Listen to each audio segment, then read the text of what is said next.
Hello, everyone, and thank you for joining. Today, this panel will be discussing forming meaningful relationships in games, where we will discuss with our panelists how we can entice and engage the player in a relationship, what we can do mechanically to motivate a player to engage in that connection, and how we can make that interaction interesting. Joining us today will be Radiant G. Radiant is from Press Space to Jump and creative director on Himbo Hunter. Hello, everyone. My name is Radiant. My pronouns are he, him, his. I am the producer and creative director on Himbo Hunter, as well as the site lead on the worker-run, minority and writer-led games journalism site, Press Space to Jump. Awesome. We are so happy to have you. Up next, we have Monica Fan. Monica is a game designer at Pipeworks and project lead on Himbo Hunter. Hello, I'm Monica. My pronoun is she, they. I am mostly a system designer where I do a lot of helping building systems that help tell stories. And Awesome. So excited to have you here as well. Next up, we have Cam. Cam is a game designer at Shell Games and the lead programmer on Pen Pal Princess and Validate. Hello, I'm Cam, they, he. In addition to everything Jamie just said, I am also a narrative designer and writer. So just picking up all those indie game disciplines. Absolutely. Perfect for this panel. And I am Jamie. I am a QA tester at Other Side Entertainment, as well as a programmer on Validate. And my pronouns are they, he, and she. So anything you would like. Awesome. I think we should just get right into it. So my first question, and anyone feel free to start the conversation on this, is what about relationships entice a player to play a certain game? I think it depends on the game. Like a lot of games, there are games that is relationship takes the center of the stage, where you play this game, like a lot of dating sim are like that, but there's also like a lot of JRPG where like the mechanics and gameplay are not that special, but like the relationship they build, like the type of relationship takes the center stage, versus when you look at a lot of Western game where relationship are often like part of the storytelling and sometimes used as like the cream of the cake, and where like player may engage, like they pick up the game because they like shooters or they like the franchise, and relationship is what helps like as a mechanics to help player to get more engage in the stories, engage in like, and help retain the player through like the whole gameplay experience. I would say, in addition to that, and I think Monica touched on it a little bit, is that tropes play a heavy role. I think anyone who has written or like enjoys writing knows about tropes and they can be annoying, but they're also a narrative device to be used. And I know personally, anytime I see like isekai, oh no, I've been reincarnated as the villainess of this book I read, I'm immediately enticed and I'm ready to be reading that game or comic or whatever it may be. So in games, it might be more similar to what Monica said, like, oh, this is a shooter, but oh my God, the story is amazing. So even small things like that, I feel like can draw players in a lot. Yeah, totally. Yeah, sorry, Raiden, what were you saying? For me, I am all about good character design. I like a character to be interesting, unique, attractive, of course, when it comes to that sort of thing. And honestly, that's usually good enough for me, as long as there's some sort of story there attached to it. Like, I'm a writer, I'm a character designer. If I see a character design I like, my brain has already gone to Mars and back.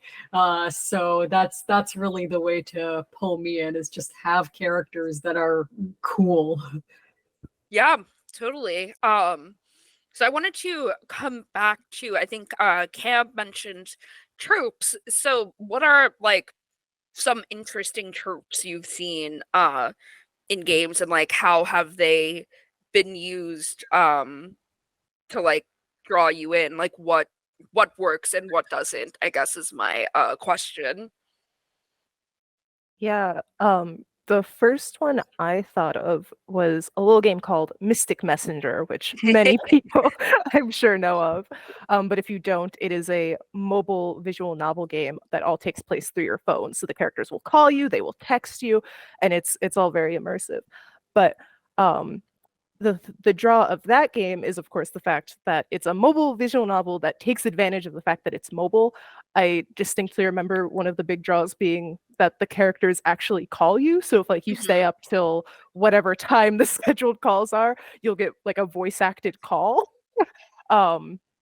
Which was, I don't know, in high school that's crazy to me. So that drew me in a lot. And then also the fact that it was this trope of, huh? Who are you on my phone? Oh my god, there's all these hot guys in a in a group chat. Better go text the ones I like best. And if you get further into that, you find out that, oh my god, this is a fourth wall breaking thing, because one of the characters who ends up being the like main boy or whatever is actually real, and he's stuck in the phone and he remembers all the previous routes you've done and he's so excited that you chose him this time and things like that. So that was probably the first trope that drew me in, and like since then I know at least the fourth wall breaking is always interesting to me. Yeah, totally. I adore that game as well. I think this also leads me to the question, do you play or design games differently based on if the player is playing as a self-insert character or a character pre-written already in the game? Yeah, I think that's like an interesting thing I always think a lot, is because like when you think about tropes, like the best tropes I've like that tears my heartstrings are usually the ones that I can self-insert. Like I'm neurodivergent, so I got really into I always get really happy when I see like characters that are antisocial or like misunderstood, but like they find someone who accepts them as who they are, when everyone around the world just be like, why can't you be more neurotypical? So like to me that's like a trope. But like when I'm designing game, I'm very aware the fact that you can't force your player to self-insert. Like there are certain games, because their art style, that like I just couldn't self-insert. And to me, like I understand that's a quirk. So when I design game, I always think about like, I want to get player who want to self-insert. And like when we're working on Himbo Hunter, and a lot of Himbo Hunter design are from self-insert perspective, are like we are making game and content of same stuff as people from LGBTQ community and people from with disability. We don't see a lot. But I also want to make sure that even the player can now self-insert when they play the game, they still have a good time. Even like, because sometimes like you can enjoy a game as an outsider. You can enjoy a movie as an outsider. So it's to me, it's always important, like we give player space to self-insert, but also like making it an engagement gameplay experience otherwise. Yeah, I would really agree. I think occasionally I write mostly twine games where you're meant to be self-inserted, because I use second person when I'm writing. But in a lot of the visual novels that I've written for, even though the character, I guess you could be a self-insert, I still at least want to give them some sort of agency, because games can get a little boring if all the choices are you nice to this person or are you mean to this person? And there's no real consequences outside of, well, I'm playing a mean person right now, which isn't based on the character being mean. It's just because I decided that's who I'm playing. Yeah. And there's also like the pitfall and all the dangers of over obsessed with creating a self-insert experience. I think a lot about like anime. A lot of like shonen anime are like, we need a character that people can self-insert, so this character has no personality. Because whenever the character has personality, you'll have like issues where people cannot self-insert, and in the end it creates a very boring protagonist, which become like the shonen trope, which is like anime protagonist personality, which is like they are so average, they can be anyone or you. So yeah, Right, so like, and I feel like we see that a lot in visual novel games as well. Like, there's a lot of visual novel games where the protagonist doesn't even have a face. Like, they'll have a body and hair, but no like distinguishing features on the face, or like no eyes.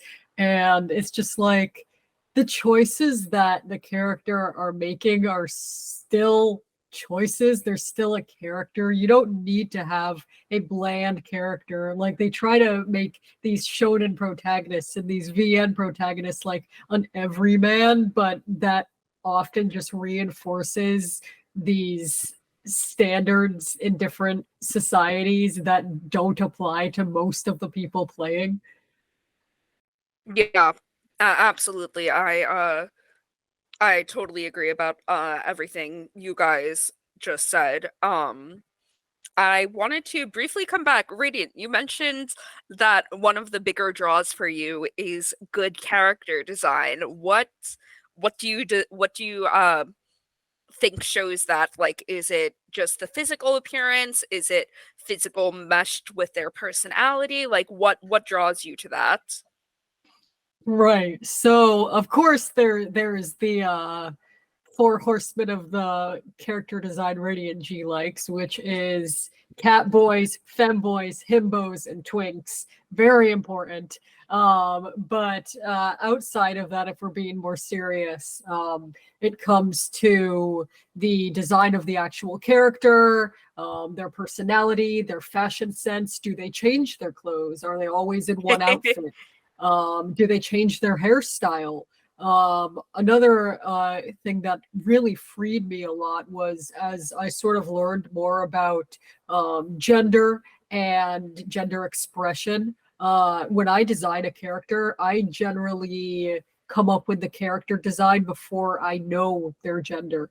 I stopped limiting myself by like, oh, I'm going to design a boy character. I'm going to design a girl character. Like, I just, a lot of the time I just say, I'm going to design a character, and then sort of figure out along the way how they identify, what's important to them. So I think sort of breaking down the barriers of what has been character design up until now, and sort of going outside of the box can help with that as well. Yeah, I really love that tip about designing a character not based on predetermined gender roles, just based on what you want them to be. I really enjoy that tip. So that leads me to my next question, and that is, how do we make a character three-dimensional and like really engage the player in a relationship with that character? I'm gonna jump right in on this one. Please. I recently did another talk where I talked about this too. And one of the most important things for me when I'm designing a character is let them exist off screen. Let them have interests. If this character is reading a book, maybe they are, just starting it when you first talk to them, and in the middle of it, and might mention something about it when you talk to them next. Give them interests. You don't want to end up with, unless that's what you're going for, you don't want to end up with like the manic pixie dream girl type character that only exists when they're talking to the main character. You want a character that feels like they exist in this world and you get to be a part of that. and another one I would say is the older I get, the more I appreciate that type of is character development. To me, like I went through a lot of relationship therapies over the years, and one thing like video game kind of mislead me is the kind of like a lot of character, especially play dating sim, where like everyone just love bombs you. They will see you like they run into you on the street and they just be like, you're the woman I'm always looking for, and I'm just like, I don't even know you. And that's like, to me, it's like character development is like develop deeper character that's like always it's easier when you have like game with other type of like mechanic system. It's like you're developing deeper relationships through you fight together, or through like you're just doing daily life together and through experience. And that's more realistic too, because in real life, like people don't just not change. Like your personality and who you are change because the experience you have.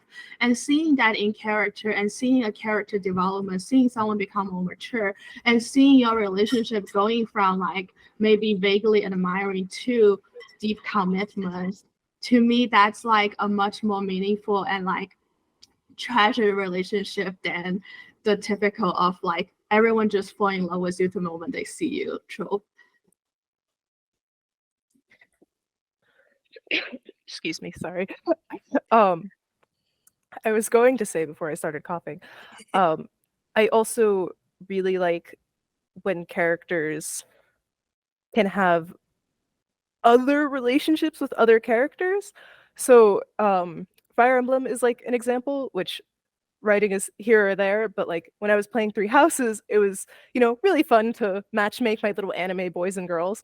But at the same time, it's really interesting how when they let the characters be gay, that they will have that relationship. But like if the character isn't gay, they'll just be good friends or things like that. And I know Fire Emblem has some issues around queer relationships when it comes to that, but there are some that are a bit more like, oh yeah, they got married versus they are just platonic friends and they, live together forever.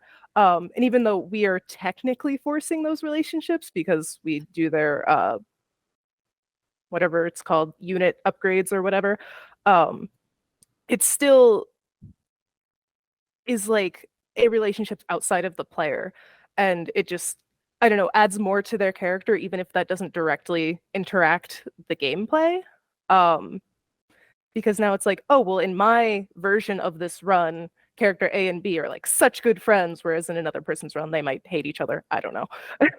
Yeah, no, definitely. That was one of my favorite parts of Fire Emblem Three Houses as well. It was kind of like I really liked the stories that these characters were having with others as opposed to the ones like I'm having with the character. Like I think when I came out of the game, the most memorable moments were me watching two characters interact rather than me interacting with them directly.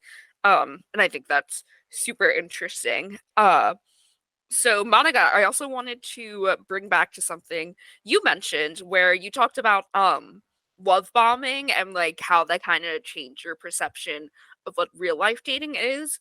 Do you think there is also a place for that like kind of unrealistic like every character loves you, or do you think that does more harm than good in the long run?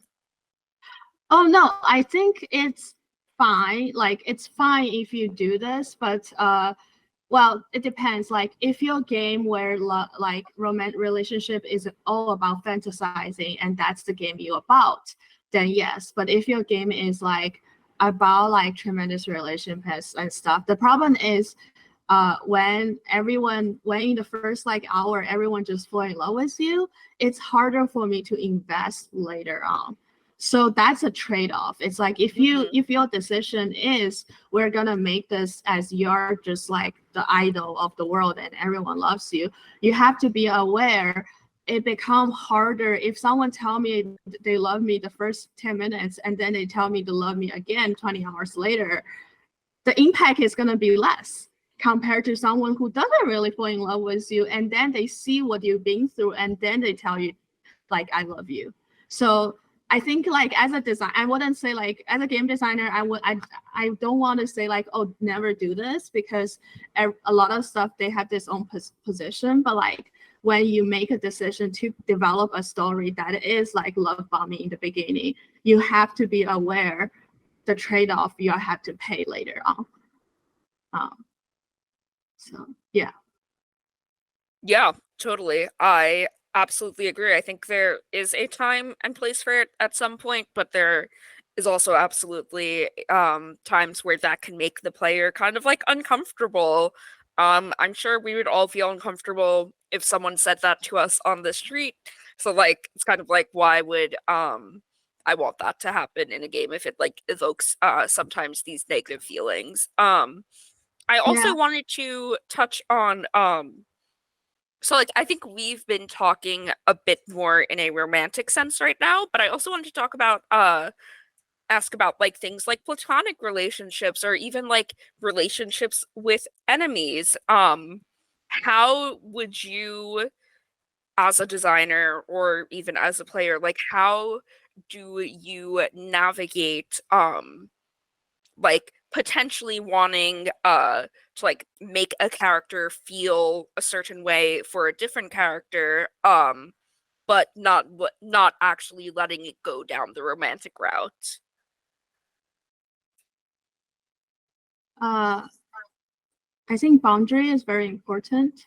And that's like what something I wish we see more in video game. Like one thing going back to romantic relationship, one thing I like to ask myself is their behavior still okay if they're extremely ugly? And like to me that's like really, because so many like problematic behavior just like, oh, because they're hot, so it's fine. I'm like, really though? So like, but like platonic relationship works better. I think like Hades is a good example. Like Medusa is just like, no. And like when you develop a system where you establish that character has boundary and character has their own personality, it's easier. I'm thinking like Mass Effect also has that. There's character who just like, I'm not interested in you, or like, if we date, I have to eat you. That's just my species. And to me, it's like that's a really good. I like those design because like, oh, that character has boundary. It's not just a character that designed for my own fantasy. It's a character that has its own preference and personality.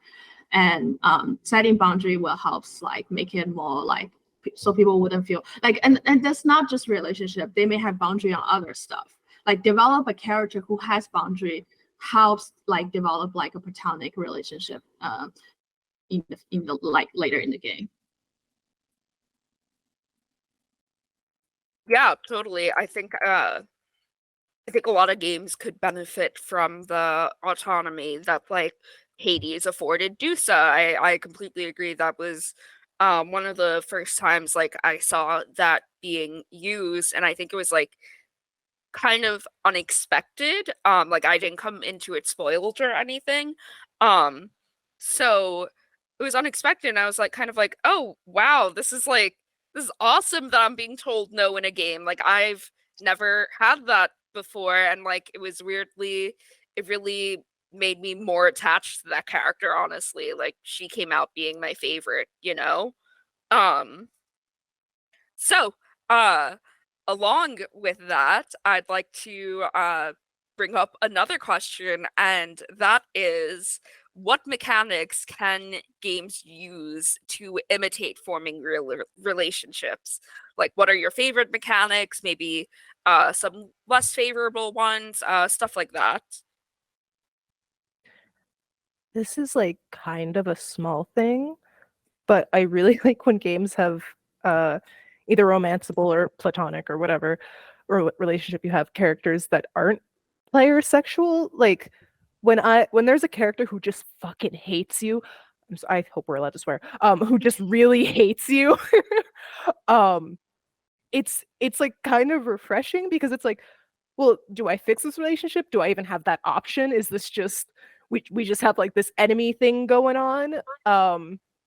It's just like a really interesting layer to like who this person that you're controlling around has.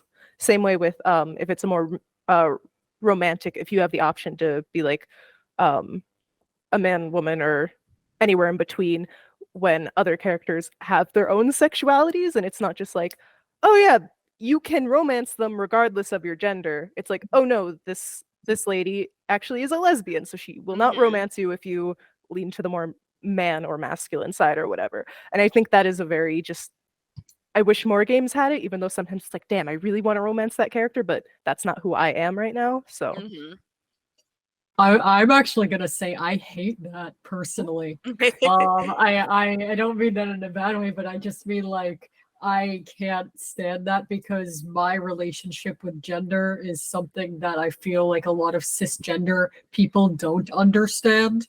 Like, I am a man, but I would date a lesbian. So I feel like there are, structures that are put in place in games like that that don't live with my experience and my gender identity. And I often feel put in a box that I was placed there by someone who does not have expansive experience with gender identity. That is true. I'll give Radiant that cis people and gender do not always make the best. Yeah, totally. I think it's just like it's just a nuanced thing, Like I think you Yeah. both bring up great points. Like Cam, I think you want more of the autonomy. Meanwhile, Radiant, you want more of the like gender euphoria that you could potentially experience by dating a character that you would be interested in, like in real life as well. So I guess on that same topic of like actually like forming these relationships, like what ways do you like to see that happen? Do you like the gift giving system? Do you like more branching narratives where you have to like show interest in a character? Well, what do you guys like to play? I like to recommend a game that is not even like romantic, but it's like a game called Rainbow Billy, and it's a really wonderful game because it has this. It's like it's a glorified rock paper scissors, basically, like the mechanics where like you have a set of shapes and colors, and then you meet people you want to be friends with, and they have shapes and colors, and your job is to match their shape of color but also retain your own like personality. So like it's not like you have the same matching tile, but you have enough common ground and you are able to relate to them enough. And so it's like a back and forth, and you develop like different rounds of relationship. It's like a really interesting way of like gamify relationship building in game that is more than like, just like gift token or like branch real like narrative. And one thing really interesting about that game is you are just going through, without going to spoil, you're going through different places and building friendship with different people, and then you using this way. It's like, yes, you have these issues, but you look in the bright side and blah blah blah. And then the last level, you meet someone who's your darker self, and they just do not want to look in the bright side.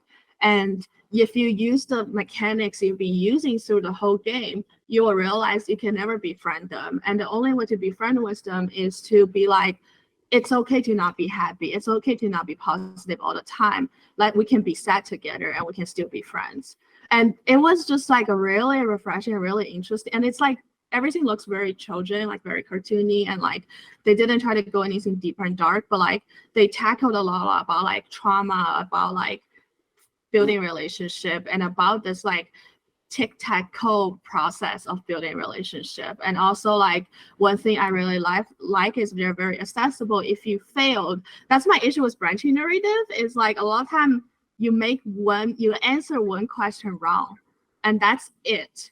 You can never date them ever again, because there's one time they ask you if you like apples or pear, and you say you like apple and they like pear. It's, as someone who's neurodivergent, this is really frustrating. And like, you sometimes I'll look up guy, they're like, oh yeah, I need to restart the game if you want to date them. And I'm like, that's 20 hours of my life I don't have. So like having accessible like save point is one way, and having like maybe using a matrix or using a more diverse, like a more 3D, 3-dimensional system, than like answer the correct question at the right time that once. I think it's a much better way of developing relationship. And also like, do you really want to date someone who will like just stop talking to you and stop loving you because you answer one question wrong? That's another question. It's like, sometimes ask yourself, is that really someone you want to date? It's like when I design characters, sometimes I will ask those questions. And Yeah, totally. I completely agree. I think that something I don't like about like simple gift giving systems and like correct choice systems is that like I don't ever have just like one opinion about a person, and I think it makes it like very one opinionated. It's like, okay, maybe we don't consume the same media, but we like the same activities. Like we both like to go hiking, and that the fact that we don't like the same media doesn't hurt my relationship with that person. But I do agree and find that in some branch-based systems, like you can just never come back from that like one wrong choice, and it could get a bit annoying. Yeah, going off of that, one of the things that I talked about again in the other talk that I did recently was combining together a branching system, a point system, and variables, and being able to organize all of those in a single game is really cool. It takes definitely skill to balance all of those things, but if you can use them well with each other, it will be very organic. And going off of the idea of, well, maybe you have some interests in common and maybe you have some interests that are not in common, you know, you can use variables on the back end to say, yeah, this is something that you have in common, this is something you don't, and maybe the conversation will skew based on that variable. So there are ways to do it that don't lock you out of romances, and you know there are ways to sort of combine these different elements together as a writer for a game. Yeah, totally. I didn't get the three things that you said combined, but did you find that to be a difficult process? Did you find the writing of it to come a bit more natural because of all of the variables? How was that experience for you? Right. So let me say about just for anyone who might not be familiar with the terms.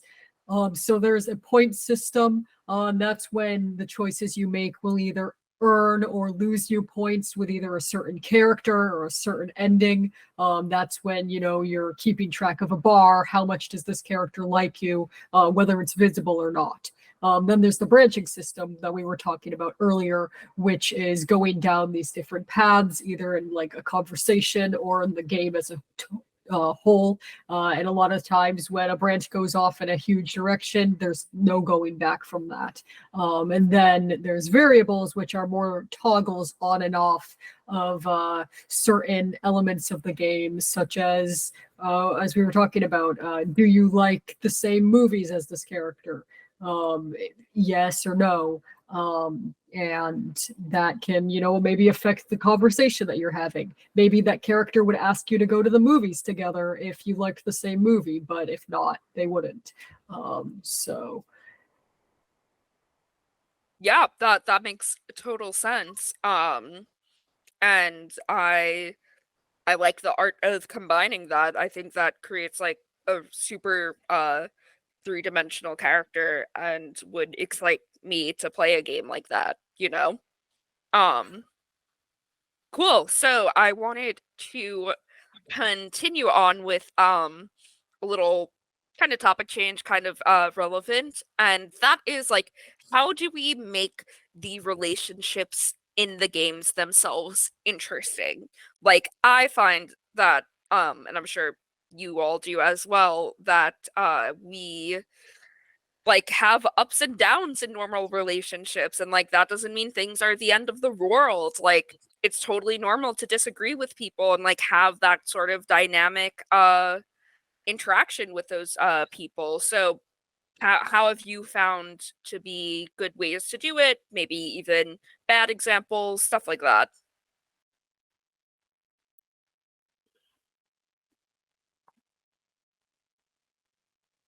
I know it's a Oh, pretty loaded question.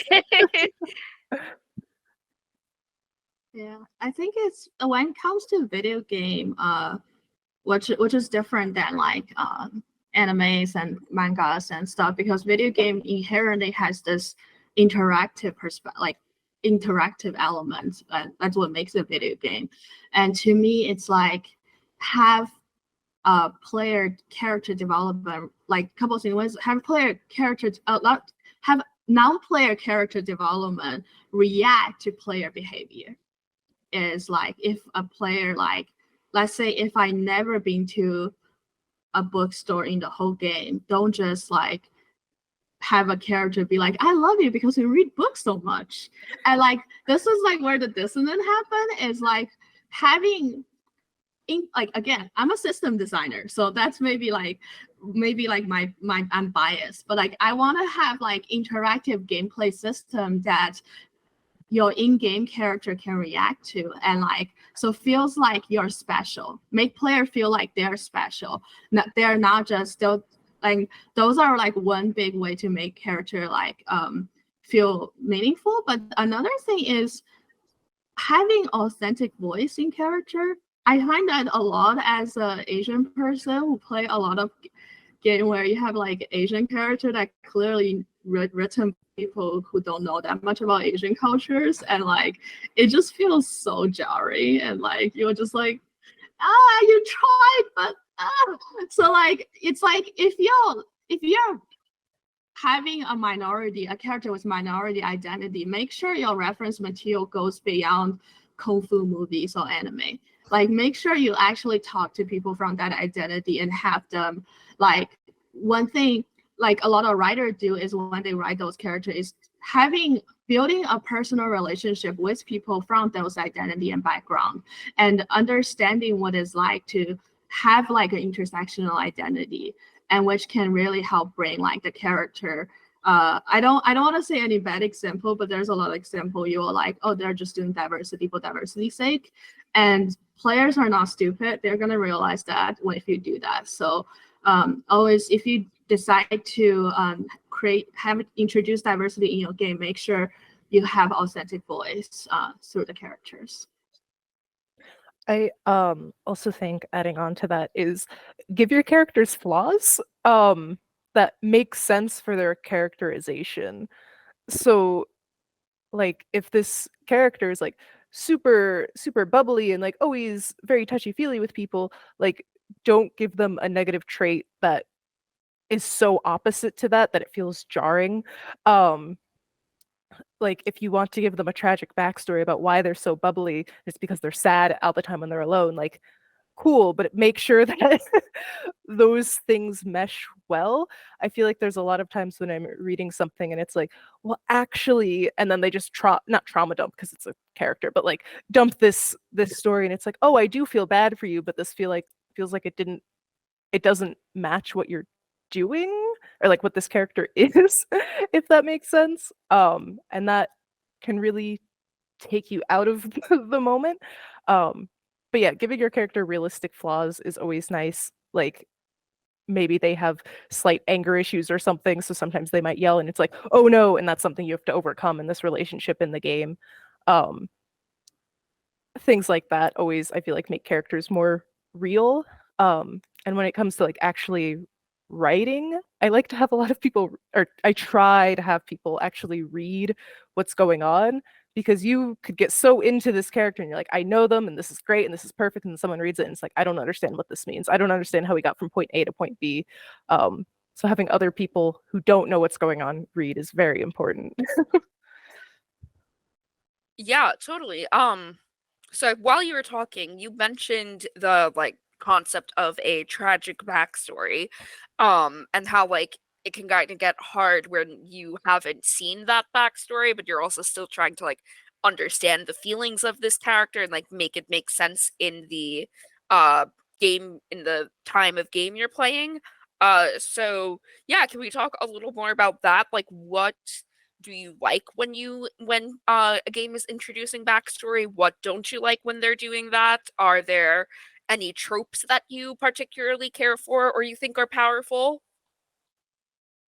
Um, I like when we introduce backstory. I think I start to get annoyed when you are reading about or like learning about backstory for too long that you forget the original plot. Um, I know I had to drop a comic once because we're like getting this like backstory and it's so interesting, but I'm like, bro, it's been like a month and I have no idea what's happening in the original plot anymore because we're so deep into this. Yeah.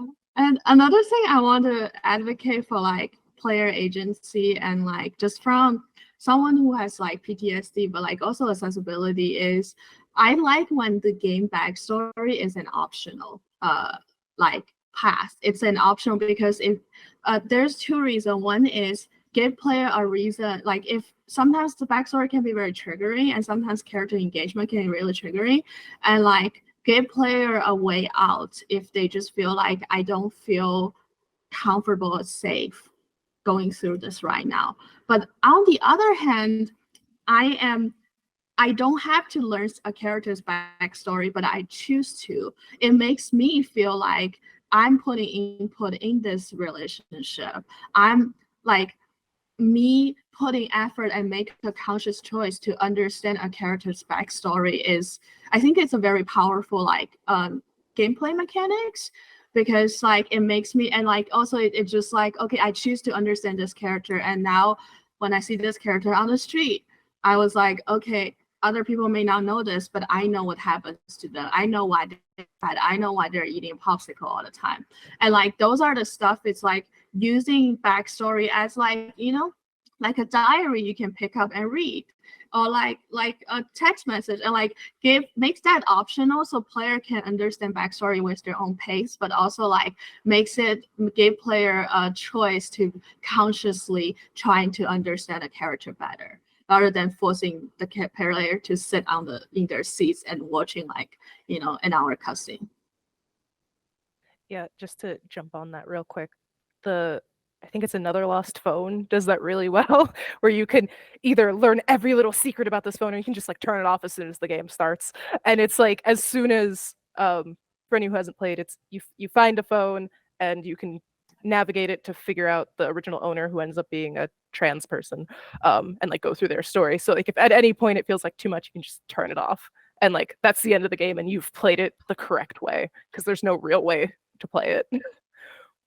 Yeah, totally. Something I really appreciate about that game is that most games that have a relationship are happening over a continuous amount of time, but like that game like really just takes place in like one moment of time. Like you have that snapshot of that person's life. You're not really sure what's going to happen after. And you're kind of sure what happened before, but like not really. And I think that's like just like one of the truest like kind of like types of relationship. It's like that would be the experience I would expect to get like with a stranger, you know, like where I am only seeing this person in this one moment of time and I am learning what I need to know about them, you know? Yeah, I adore that game as well. So kind of a follow-up, Monica, you were mentioning stuff that like not PTSD and like things that are triggering. What ways have you seen potentially triggering information handled the best? Like do you care for just giving the player a skippable option? Perhaps like a summary after something like that? How do you like to navigate that? Uh, yeah, well, counter warning is very important. I would love to Of get course. like a lot of counter warning, but also just like one thing, like a good example, I'm thinking like it's not even PTSD related, but like grounded. You can play the game, but if you are scared of spiders, you can turn spiders into white blob. Or like one thing I would love to see more is, as someone who went through domestic violence, men screaming is very triggering. So I would love to like, I've seen more and more where just like, do you want to just turn off like an effort like sound, like just turn off those, like, but like give me an option to turn off those like men screaming without turn the whole game off, like whole game like audio off. Like I don't want to play a silent game. I just want to play a game where I don't get screamed every time I fail. And then also there are relationships where you can just always, I think Persona 5 does that a lot, is like you are going on date with people and there you can always just like, I don't want to go on any more date with them and I don't want to engage with them other than like as a fighting buddy, and like separate like the game mechanics. Like I don't want to be punished just because I don't want to date someone. Like a bad example I had, which had a really bad experience once. I happened to play Boyfriend Dungeon right after getting out of a very abusive relationship, and just I don't want to go in too deep, but like there's a lot of issue being a fan identified person in game where you deal with a lot of powerful male who can threaten your career in certain way. And that game where you have a stalker person who happens to own the item shop, and which is like I have to go to the, if I want to upgrade, if I want to like continue become stronger, I have to go to that item shop. But I don't want to go to that item shop because I don't want to have any more unnecessary interaction with that stalker abuser who are also racist. And like that was when they tie the like your combat skill with your engagement and romance. That's always like a little bit iffy, especially for people with PTSD, because one thing about abusive relationship is you were being brainwashed into believe that you cannot leave. But the reality is, if you are ever in an abusive relationship, you can leave. And there is more life. There is other life. There's better people out there. And you can always say no and walk away. And to me, it's like, as someone with PTSD, when I meet games that deliver the message that you want to play the game, well, you gotta suffer through an abusive relationship. I'm just like, no, this is like exactly the opposite of message you should send to people who are like in those situations. And to me, that is something I want to see more, is able to allow player to become a stronger fighter without having to engage romance with certain characters. Cool, yeah, and thank you so much for sharing. I think everything you said is just like super, super important. I think Radiant. going off of that, Yes. Sometimes all you need in that situation is a good content warning, because there are some games where I'm like, I will not play this game because that's in it. But if that is good for someone else, that's their target audience. I'm not in their target audience. I can walk away. When Grounded came out, everyone else was talking about it, and I was like, giant spiders? Nope, no, thank you. Not for me, thanks. I'm skipping that one. So yeah, I think that content warnings are very important. Yeah. Absolutely. Yeah. And I think what a lot of what we just talked about was about like creating agency, like both for the player, but also like a certain amount of autonomy for the characters we are creating. And yeah, I just think that is super important, and I think like really at the core of what we are all are talking about here. We are getting close to time, so are there any like final remarks or y'all want to talk about, or maybe like the one or two key things you want people to leave this talk with, anything like that?